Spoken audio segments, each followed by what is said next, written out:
partie nous nested if nous get un recap of if structure tout dans part 1 part 2 vidéo là.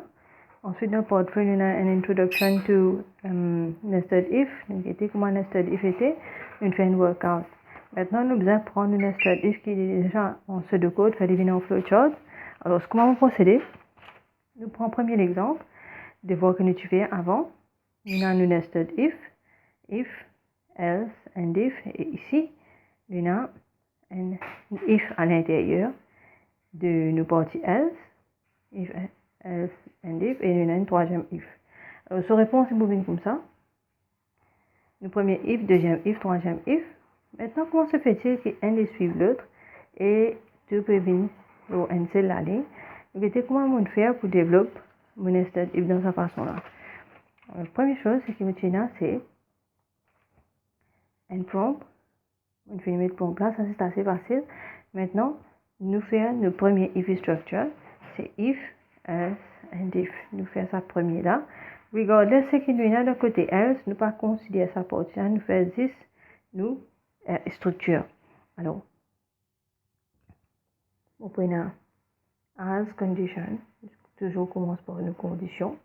Après ça parle dans yes part, les restes parlent dans no part. Alors, ce moment is EMP code is equal to 40, 20.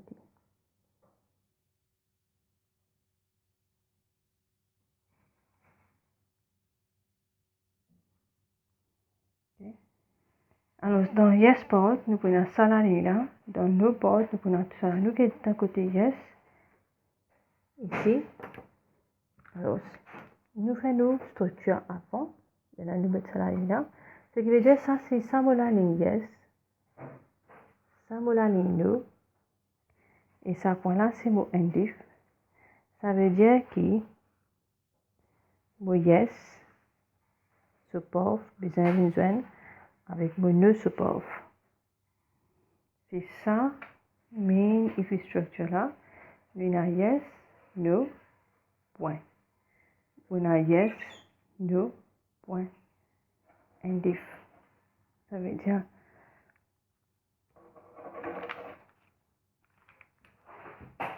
ici pour yes, ici pour no.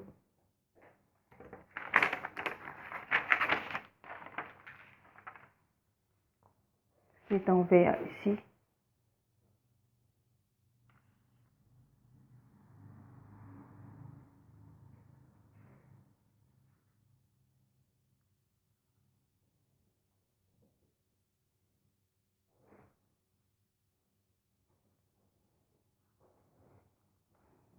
Maintenant, nous commençons à guetter qui nous a. Nous a de côté yes, output department A. Alors, de côté yes, c'est ici. Vous supposez qu'il y a output department A. Donc, ça part cool là. Right? Et d'un côté nous maintenant, nous avons un if structure. Alors, ce que je besoin faire, je besoin rentrer dans mon côté nous, je développe mon if structure. Pareil, comme après moi, je vais dans mon decision box. Comme ça même, tout de suite, dans mon else, je vais if, la decision box là, employee code is 4030. Alors, je vais une decision box ici. Et toujours, je vais avoir deux paths, yes and no. Tous les deux, vous avez besoin d'un end if point.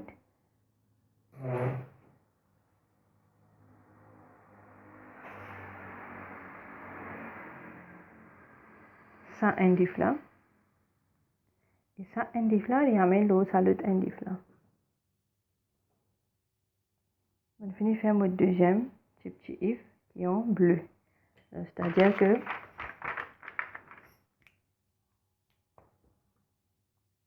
yes, no, if then else, ça then là, je trouve ici. Ça, else là, je trouve ici. Et ça, indif là, je trouve ici.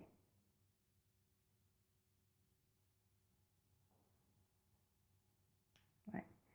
Maintenant, sur ça parcours là, côté yes, qui nous rentre à l'intérieur, nous guider. Après, nous avons output department B. Alors, c'est-à-dire que, dans ça parcours là, nous prenons output department B. Ouais. Et comment finir, il y a l'eau indif. Dans le côté else maintenant, qui est dans le côté no, nous prenons le if structure. Maintenant, le cas deviner par le thème qui peut arriver ici. Nous supposons il y a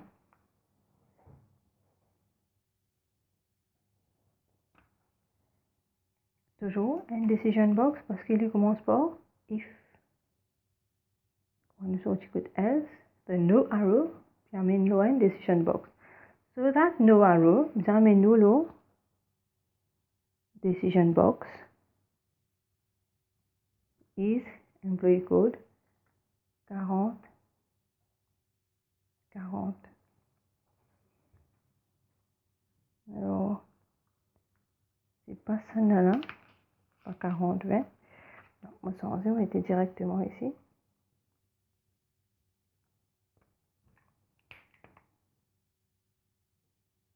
Quarante. Interior. Okay. Now, je vais finir mon decision box. Again, je vais besoin mon parcours. Ok. Alors, nous prenons the yes path and the no path. Nous avons besoin de joindre un point.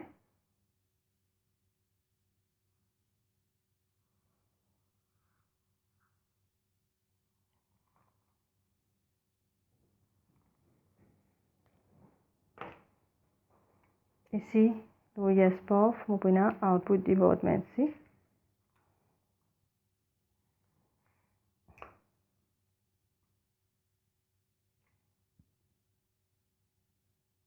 Et maintenant, le no path, vous pouvez trouver par écrit else. Quand on a else dans un if structure, ça ne veut pas dire qu'il y a no dans ce flowchart. Il y a no, mais seulement les restes vides. Puis il y a non ici. Il y a un point. Voilà comment nous gagnons une nested if et après l'autre. Maintenant, ce qui est resté, c'est sa partie côté. Il y a 3 points là. Tandis que dans la réponse, il y a un seul point. Alors, comment on va faire pour qu'il y ait un seul point au lieu de 3 points? Vous pouvez trouver d'après la logique. Si ça, côté, sa dernière if là, indif, again. Donc, je me retransler ici, c'est ça et ça. Maintenant, comment on fait? D'après quelle logique qui me trouvait qui? Bon, pas besoin, il y a 3 indifs parce que flowchart il offre une certaine flexibilité dans place sur le code Visual Basic. Si mon programme est bien là, il peut sortir là, il peut aller ici, il peut aller ici, il peut finir par terminer là. Alors, ce n'est pas nécessaire que mon parcours, si besoin de venir ici, et tu vas directement ici. Là, ça la ligne grise là, pour que la ligne grise là amène là, parce que de toute façon, c'est le next step pour venir ici. Alors, pour la ligne orange aussi, c'est la même chose. Donc, c'est descendre les lignes là. Après, pour les revenir là, les lignes là, les petits va directement là, la ligne grise. Alors, ce qu'il me fait, m'envoie mon point indif ici. Il peut amener moi le indif ici. Il peut descendre. Et m'enlève la ligne orange. Alors, on va pas prendre ça.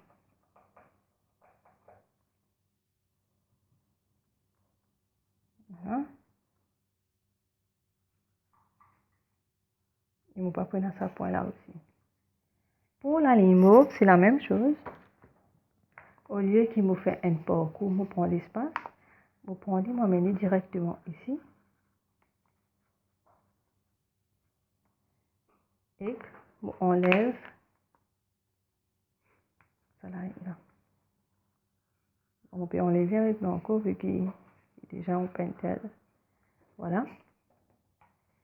Et vous gagnez chaque parcours, ce yes part termine, nous, comme je dirais, un main road qui amène ici, un point final.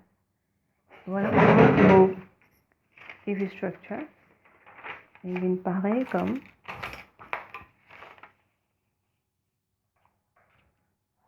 if structure ici.